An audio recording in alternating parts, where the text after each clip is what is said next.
One of the most common questions that I get as I deal with customers evaluating machines, maybe they've read through our buyer's guide and they're trying to get a sense of like what machine is right for them. And one of the most prevailing opinions is this idea that they're going to start with a cheap machine, see if they like it, build some revenue, use it as a stepping stone before they evaluate something that's more commercial grade. And I have to say, this is a very, very bad idea. Now, I'm going to step you through where I think the cheaper machines fit into this whole industry and where they're good. I'm not knocking them and for the price point relative to what they can do, but I do want to be realistic about whether or not that stepping stone idea is worth it. So when I talk to customers and they call in and they're trying to figure out what they want, typically when people mention the cheaper machines, say it's the DXon Jet, there's a few others out there that are definitely on the cheaper side of it, say $20,000 or less. What you're going to find is that they have this idea that they want to use the less upfront capital required to get your business started as a way of mitigating risk. I have a lot of comments on that. The other thing I see is one of the biggest challenges people have is they want to see if they like it. So they want to use these cheaper machines to manage risk and do it as a test. And I think that this is a terrible, terrible way to go about this. There's a lot of ways that I could point you where you don't do this, and I think you're going to find a lot more success. So instead of going out there and trying to like dip your toe into this with a cheaper machine and mitigate risk that way, what I really want you to do is sit down and think about what you think the success of your business is riding on. Where do you think your biggest risk to this whole enterprise, this idea that you could run a wall printing business, where's the greatest risk?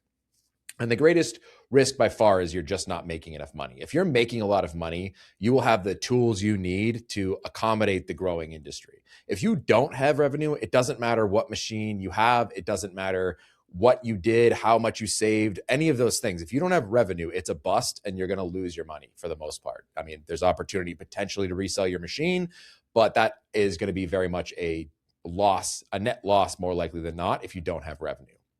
So first and foremost, if you are in this industry and you are wondering if you are going to like it, what I would recommend is taking our Wallprint Academy, signing up, get on there, figure out how to sell before you buy your piece of equipment. It's not logical to say, I need to learn how to use the machine before I go and find customers. Quite the opposite. If you have customers, we can teach you how to use pretty much any machine on the market. The reality is, in this day, in this industry, it is not that hard to get started with a machine. There's lots of resources out there. It's not like it was, say, 5 years ago where you were pretty much on your own trying to figure everything out.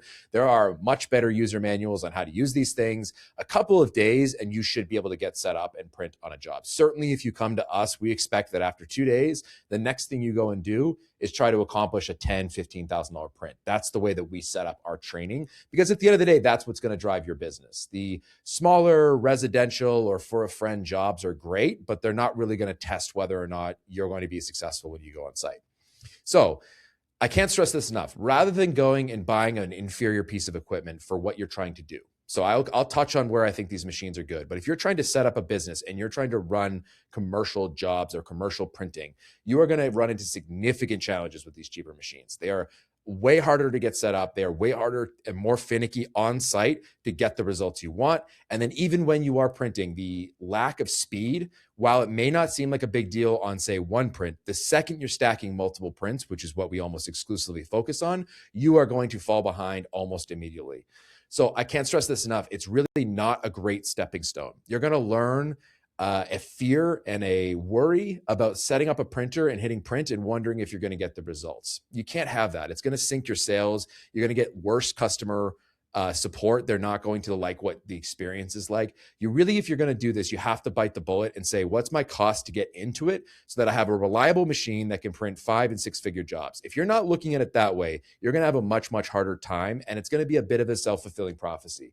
You're going to have this inferior tech. You're going to go to site. You're going to try to make it work. It's not going to work, or you're going to run into problems. And even if, here's the thing, even if it does work well, meaning like there is a path, like I'm sure that our team could probably make these things work, you're going to have this like constant need to maintain and evaluate and be focused on your technology. And that's going to take your focus away from what you should be doing, which is the application and the customer support, customer sales. You really need to be customer focused. So this is about what the tech can do, not the tech itself. And what we found with these Cheaper machines, unfortunately, is that like there's a pretty high upfront understanding of how to make this work on site. It's not that you can't, it's that it kind of becomes your focus. And if you're not technically minded, it's going to consume you. It's going to seem like an impossible barrier. We've seen that a couple of times here in recent months when people have purchased the cheaper machine, trying to make it work. They're running into significant challenges even before they get to the job site. And you can't think truly that this is going to be successful in the market. The day I give you, let's say, a 5-figure print for $30,000, you're not going to be able to take this machine and go do that. So what does that mean for your business? How do you grow it? What does it look like? What I'd rather you do, honestly, if I had my druthers, is I'd rather you focus on building a book of business. So go out there. There's enough resources online. So go find videos you like, go find examples of work, use AI to create ideas. Go out there, set up your business, give it a website, give it a social media presence, get out there and see if you can land some decent clients being anchor tenants. So bigger places with campuses, places with multiple locations, places where if you get in there, you can justify purchasing a machine that's capable of doing that. That's the best way to mitigate your risk, is to get out there and sell and see what machine you need to do what work. Okay. So let me put it to you this way. If you had a $50,000 job, would you not use that to buy a machine that could handle the 50,000? If you had the book of business, it'd be a no-brainer. Of course, you're going to buy the machine that lets you scale. This idea of a stepping stone is like, actually, it's going to hold you back. You're never going to graduate into the things that you need to be doing. And if you've watched my other podcasts, you'll know 100% I believe in this idea that smaller jobs are some of the hardest that you can do. They're not easier, they're harder. Bigger jobs, bigger budgets, larger clients give you some more flexibility to make the tech work for you. When you're on a small job and you're trying to execute this simple thing once in front of everybody, get there, set up, print, leave all in one day with a budget that's about this big, like I can't think of anything really harder to do than that. Much prefer a 5-figure client, much prefer the opportunity within a couple of days to accomplish things, usually bigger budgets. It's a much, much friendlier way to step into this. And then you'll actually have some revenue and some momentum towards the bigger picture. So this isn't really, basically at the end of the day, what I'm summarizing, you shouldn't use it as a way of seeing if you like it. If you're wondering if you like it, go out there and sell. I can show you how to use the machine. That's not the hard part. The question of whether you like it is whether you like the sale. Do you like showing people how they can brand their space? Do you like the murals? Do you like that sales part of it? If you don't like that, it doesn't matter what machine you buy. Don't buy any machine, because that's going to be the number one determining factor of whether or not you're successful, is the sales end of it. Can't stress that enough. That's why our academy is focused on getting you your first sale before you buy your machine. That's where you're going to find out if this is going to be great. Most of our new clients, most of the people that have jumped in and bought the VP G6 are out there selling, even though they haven't gotten their machines yet. And guess what? They're waiting on 5-figure contracts for the machine to show up, then to start printing, and they're going to hit the ground rolling. You can too. There's absolutely nothing stopping you right now from just getting out there and seeing if people like this business, seeing if there's anybody out there that wants to buy it. If you can't find that, or if that's not there, having a machine is not going to help you. So again, going back, I think the cheaper machines are great. Don't get me wrong. I think wall printing is the coolest. I love all tech. I personally would never try to build the business that we're building around the cheaper machines. I wouldn't do it because I think it becomes too focused on making the machine work instead of making the machine do what you want for customers who are going to pay you. If you're trying to set up a business, you really need the right tool. So where I think cheaper machines are great, if you're trying to do this as a hobby, if this is like weekend warrior stuff, you think it's really cool, you want to do your friend's garage, you want to do maybe residential, or you want to print on stuff, say you want to do just a sign shop in your garage. I think there's great use cases if you look at it from sort of a hobby grade mode. That's really what it is. It's not, these machines are not really designed to work on site day in and day out. You're not going to find that out there in the industry. People taking this to larger contracts. They just don't work fast enough. They don't work reliably enough. They're not the tool that you're going to go do that. And we've seen it all over our community. People that try are really left wanting with the tech. It stops them from selling because they're worried that their technology won't work.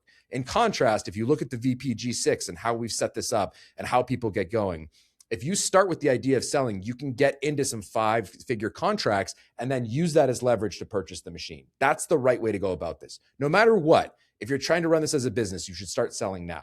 You should take a look and see what you need to get going. If you're looking for more resources on that, we have the academy. Take a look, sign up. It's $700. It's not going to cost you a fortune. Give it a try. See if you like that aspect of it. If you do, now what you want to say is like, okay, what do I need to do? What steps do I need to take in order to be successful? And the answer is you want to get yourself into some real business. You want to get into some things that are going to grow and allow you to scale this to where you are sustainable and it's going to be a larger market share, which is what we're all after. We're all after that $400 million a year vinyl wall covering is what's happening in the US. We want our piece of that. That's very real business, and you're going to need a tool that does that. So starter machine, if you're trying to run a hobby, if you're trying to, you know that you're going to keep your full-time job, you just want something fun to play with on the weekends, you maybe do some kids' room, I think the cheaper machines are great. I really think that they're fantastic. I think a lot of the support and technical support that was lacking for years is there now. I think that they can certainly help you get going.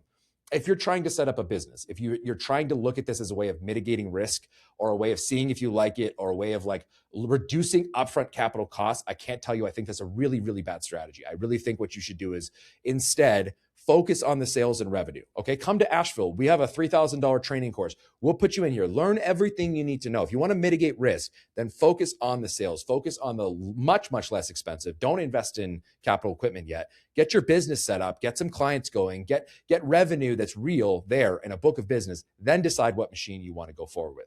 Can't stress it high enough. The VPG6 is designed to integrate into those 5- and 6-figure contracts. That's what you should be aiming at anyways. So perfect place in the market for these cheaper machines. I don't think that I would ever recommend taking them to a job site and trying to print as a commercial enterprise. Honestly, if you gave me 5 of them, I honestly wouldn't take them out. I would much prefer to work with a technology that I know is reliable when I hit go. It's not only going to get the job done, it's going to get the job done right, quickly, and allow me to scale. And we're going to touch on all the various reasons why speed is a major variable that it's hard to appreciate until you get there, why it's so crucial. But take it from guys who actually print these contracts day in and day out and have for years. We built this machine so that you had the tool that you needed to go do what we've always envisioned, which is let's take over the graphics market. Let's go out there and really disrupt all these sign companies doing vinyl, and let's provide a better product. In order to do that, you really need the right tool. So focus on your sales, get that revenue going, get a book of business, then buy the right tool to go execute on that.